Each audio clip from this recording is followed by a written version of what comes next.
అందరికీ నమస్కారము, శుభోదయము. ఈరోజు నేను మాట్లాడబోయే టాపిక్ మార్పు. ఈ మార్పు అనేది జీవితంలో బాల్యం నుంచి వృద్ధాప్యం వరకు ఉంటుంది.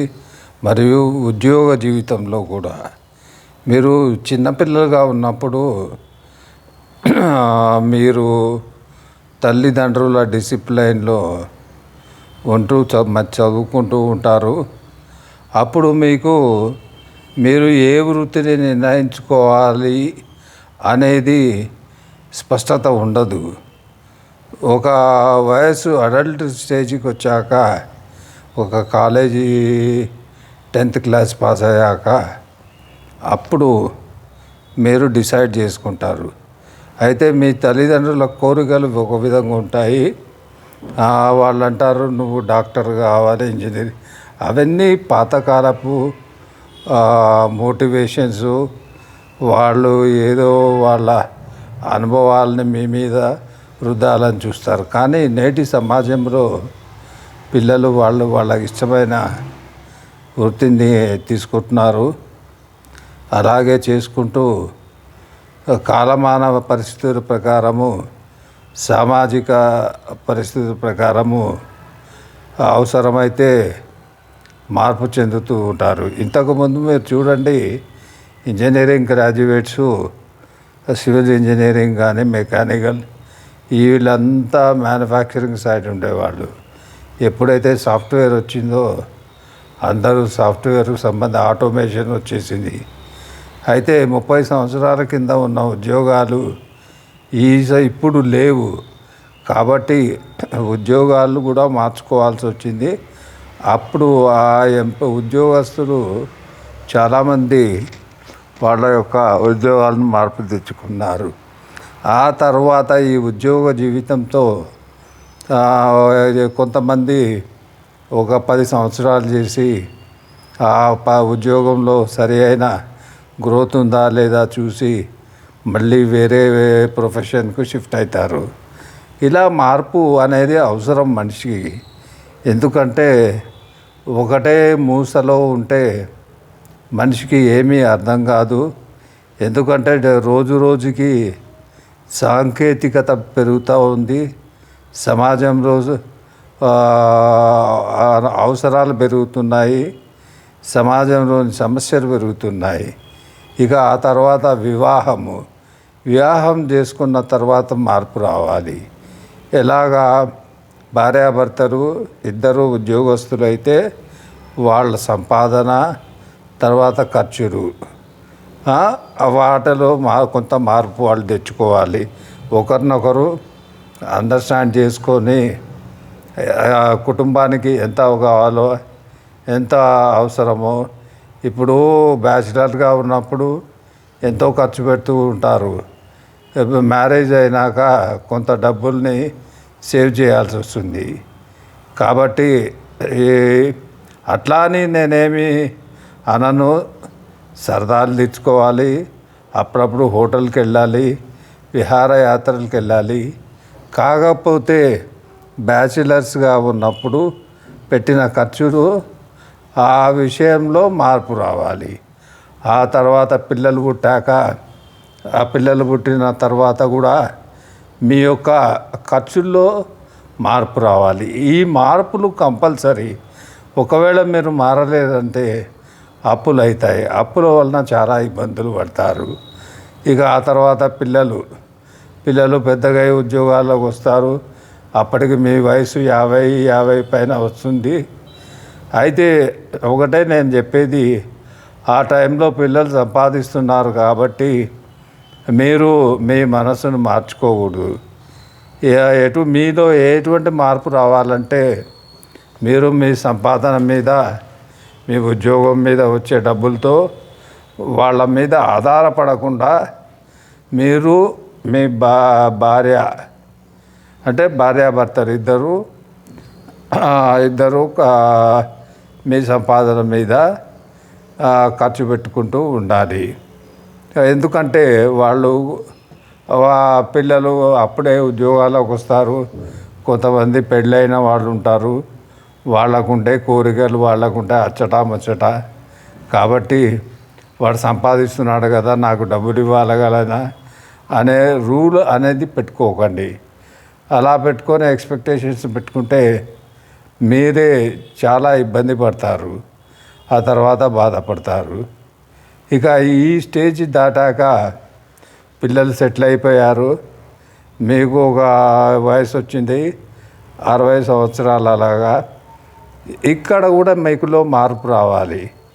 మీరు తీసుకునే ఆహారంలో కానీ, మీరు మీ పద్ధతిలో కానీ, మీ అలవాట్లలో కానీ ఎక్కువగా మీరు ఆలయాలు సందర్శించాలి. మీలో ఆధ్యాత్మికత పెరగాలి. ఇంట్లో చిన్నపిల్లలు ఉంటే వాళ్ళని చూసుకుంటూ ఉండాలి. ప్లస్ మీ చాదస్తంతో వాళ్ళను విసిగించొద్దు. ఎందుకంటే ఏదో ప్రశాంతంగా రిటైర్ అయ్యారు, పెన్షన్ వస్తుంది, వాళ్ళకి ఏదైనా మీ శక్తి ఉంటే ఏదైనా వాళ్ళకు హెల్ప్ చేయండి. ఇంట్లో పనిలో కానీ, ఏది కంబైన్డ్ ఫ్యామిలీ అయితే. ఇక లేని విషయంలో ఏమీ లేదు, మీరు ఇద్దరే ఉంటారు కాబట్టి, మీరు మీ ఇద్దరు ఉన్నారు కాబట్టి అక్కడ కూడా మార్పు రావాలి. ఎందుకు అంటే ఇద్దరు వృద్ధులే కాబట్టి మీకు ఎంత అవసరమో అంత అవసరమైన సరుకులు కానీ, బట్టలు కానీ, తర్వాత ఏ విషయాలైనా కానీ పూర్వం ఉన్నట్టుగా కొనకుండా మీ ఖర్చుల్లో మార్పు రావాలి. ఎందుకంటే మీకు ఇప్పుడు కొత్త ఖర్చులు ఏమున్నాయంటే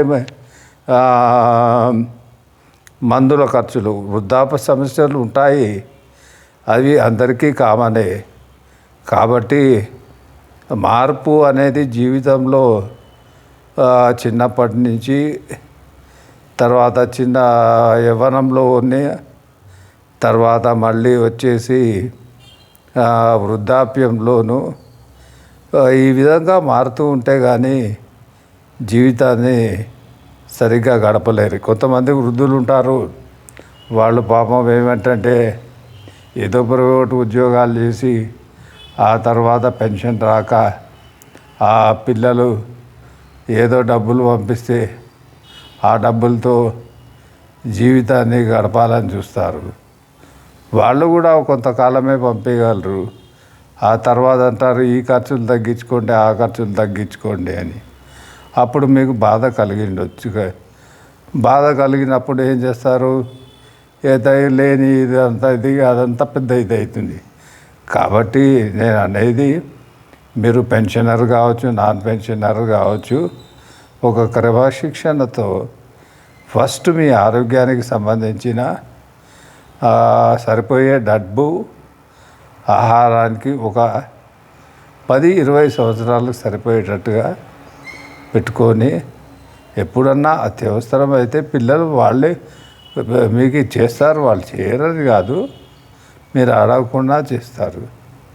కాబట్టి change is required in life. చాలామంది డైలాగ్ కొడతారు, you have to change 360 degrees అని.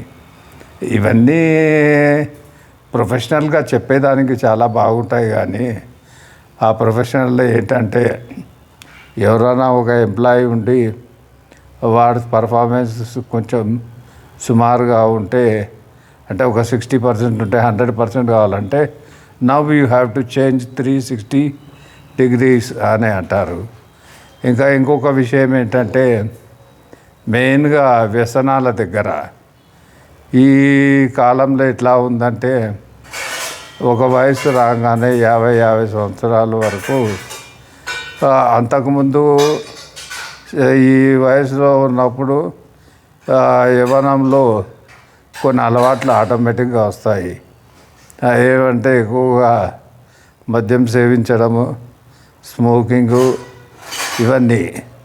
ఇటువంటి వాటికి కొంచెము వృద్ధాప్యంలోకి వచ్చే వరకు ఆ విషయాల్లో మార్పు తెచ్చుకోవాలి. లేకపోతే అనారోగ్య సమస్యలు ఎక్కువవుతాయి. అనారోగ్య సమస్యలు ఎక్కువైనప్పుడు మీరు ఏదైనా హాస్పిటల్కి వెళ్తే వైద్య ఖర్చులు ఎక్కువగా పెరుగుతాయి. ఒకవేళ మీరు పెన్షనర్ అనుకోండి, మీరు హాస్పిటల్కి వెళ్ళినా కానీ అక్కడ మీకు సంబంధించిన రోగానికి సంబంధించిన టెస్టులు చేయగలిగే విధంగా ఉండాలి. లేకపోతే వాళ్ళు ప్రైవేట్ హాస్పిటల్కు అడ్వైజ్ చేస్తారు. అయితే అక్కడికి వెళ్తే ఫస్ట్ మీరే కట్టుకోవాలి డబ్బులు. ఆ తర్వాత బిల్ పెడితే ఏదో స్పెషల్ స్కీమ్స్ ఇస్తారు అంతేగాని. కాబట్టి మీరు చాలా జాగ్రత్తగా ఉండాలి. మార్పు అనేది జీవితకాలంలో బాల్యం నుంచి, యవ్వనం నుంచి, ఉద్యోగం చేసేటప్పటి నుంచి, తర్వాత పిల్లల పెంపకంలో కానీ వృద్ధాప్యంలో కానీ ఇలా ఎప్పటికప్పుడు మార్పు చెందుతూ పోతే మీకు జీవితంలో ఎటువంటి సమస్యలు రావు. మీరు హ్యాపీగా జీవితాన్ని గడుపుతారు. జై హింద్, జై భారత్.